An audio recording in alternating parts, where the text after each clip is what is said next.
বন্ধুরা, এই ভিডিওতে সবাইকে স্বাগত। আজকে এই ভিডিওতে আমরা আলোচনা করব 2024 সালে 21 এবং 22 জুন বাংলাদেশের প্রাইম মিনিস্টার শেখ হাসিনা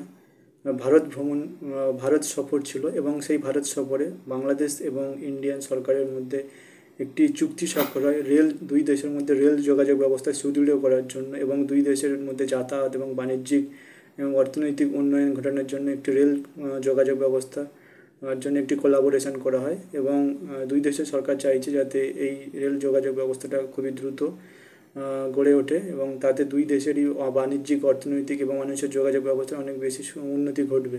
চলো বন্ধুরা, এই ভিডিওতে আমরা জেনে নেব এই বিষয়ে, এই চুক্তিটা কী ছিল এবং ট্রেন যোগাযোগটা, এই যে রেল যোগাযোগ সেটা কোথা থেকে কোথায় যাবে এবং এই রেল যে চুক্তিটা হয়েছে এর ফলে দুই দেশের মানুষ কীভাবে লাভবান হতে পারে এবং কী সুবিধা এবং অসুবিধা সেই বিষয়ে এই ভিডিওতে আলোচনা করব।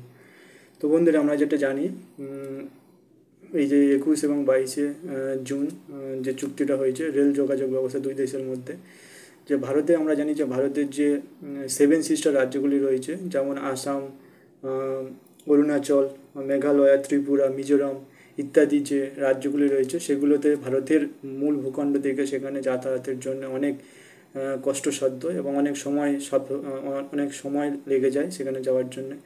তো সেক্ষেত্রে বাংলাদেশ সরকারের সাথে ইন্ডিয়ান সরকারের যে এই পদক্ষেপ, যে যাতে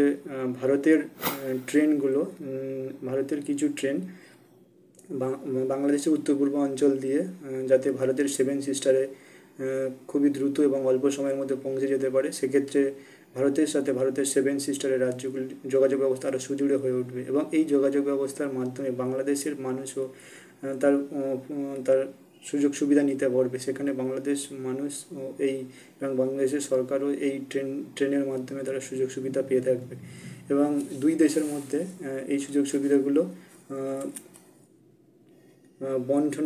বন্টন হয়ে যাবে। এবং আমরা যদি মেন যে পয়েন্টগুলো যদি এই ভিডিওতে ডিসকাস করে নিই, যে কী যে ভারতের ট্রেন বাংলাদেশের মধ্যে দিয়ে যাবে, 1 নম্বর পয়েন্ট। 2 নম্বর, এই ট্রেনটা যে যাবে, এই যে ট্রেন ব্যবস্থাটা যেটা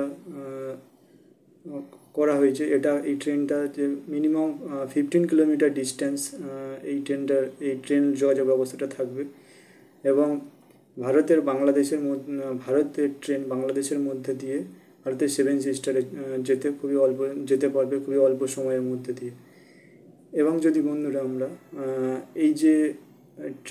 এই যে রেল ট্রানজিট বা রেল যোগাযোগ ব্যবস্থা যেটা স্বাক্ষরিত হয়েছে, এটার মূল কারণগুলো যদি জেনে নিই। 1 নম্বর কারণ, যে ভারতের 7 সিস্টার রাজ্যগুলিতে যাতায়াতের অসুবিধার জন্য এই ব্যবস্থাটা করা হয়েছে, 1 নম্বর। 2 নম্বর, দুই দেশের মধ্যে অর্থনৈতিক উন্নয়ন ঘটবে এবং দুই দেশের মানুষের যাতায়াত এবং বাণিজ্যিক সুযোগ সুবিধা আরও বেড়ে যাবে। এবং যদি আমরা দেখি আর কি কারণ হতে পারে যে এই যোগাযোগ ব্যবস্থা, আমরা দেখেছি যে ইতিমধ্যে চীনের যে আগ্রাসন নীতি, তারা ভারতের বিভিন্ন জায়গায় তাদের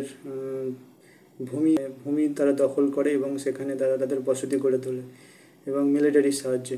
আমরা দেখেছি যে ইতিমধ্যে ভারতের 7 সিস্টারের রাজ্যগুলির মধ্যে দোকলাম নামের একটি জায়গায় সেখানে তারা এরকম দখল করে নিয়েছিল এবং সেখানে ভারতের সাথে বাংলাদেশের একটা সংঘর্ষ হয়েছিল এবং এই সমস্ত সমস্যার জন্য এই চীনের আগ্রাসন নীতি এবং তারপরেও ভারতের মূল রাজ্য থেকে তার 7 সিস্টারের রাজ্যগুলিতে খুবই সহজভাবে যাতায়াত এবং ব্যবসা বাণিজ্য এবং যোগাযোগ ব্যবস্থা সুদৃঢ় করার জন্য এই রেল যোগাযোগ ব্যবস্থা সৃষ্টি করা হয়েছে বা এই চুক্তিটা করা হয়েছে রেল যোগাযোগ ব্যবস্থা।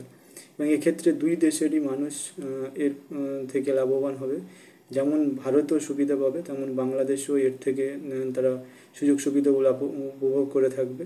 বন্ধুরা, এই ভিডিওতে আরও কিছু পয়েন্ট নিয়ে আলোচনা করব। যেমন এটা বাংলাদেশের মিডিয়া এবং তাদের অপোজিশন যে পার্টি, তাদের থেকে এই মতবাদটা আসছে, যে ওপিনিয়নগুলো, যে এই যে রেল যোগাযোগটা ব্যবস্থাটা দেওয়া হয়েছে তার ফলে বাংলাদেশের যে সার্বভৌমত্ব সেটা সংকটে পড়বে, বাংলাদেশের সার্বভৌমত্ব রক্ষা মুশকিল হয়ে যাবে।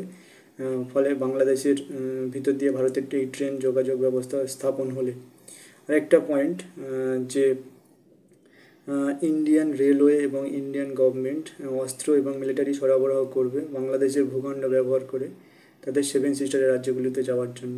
এটাও আরেকটা পয়েন্ট তাদের অপোজিশন পার্টি এবং মিডিয়ার থেকে এই আমরা প্রতিক্রিয়া দেখতে পাচ্ছি বন্ধুরা।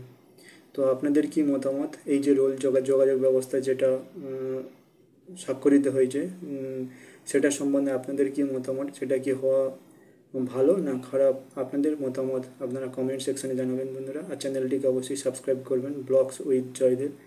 ধন্যবাদ বন্ধুরা, দেখা হচ্ছে এক নতুন ভিডিওতে।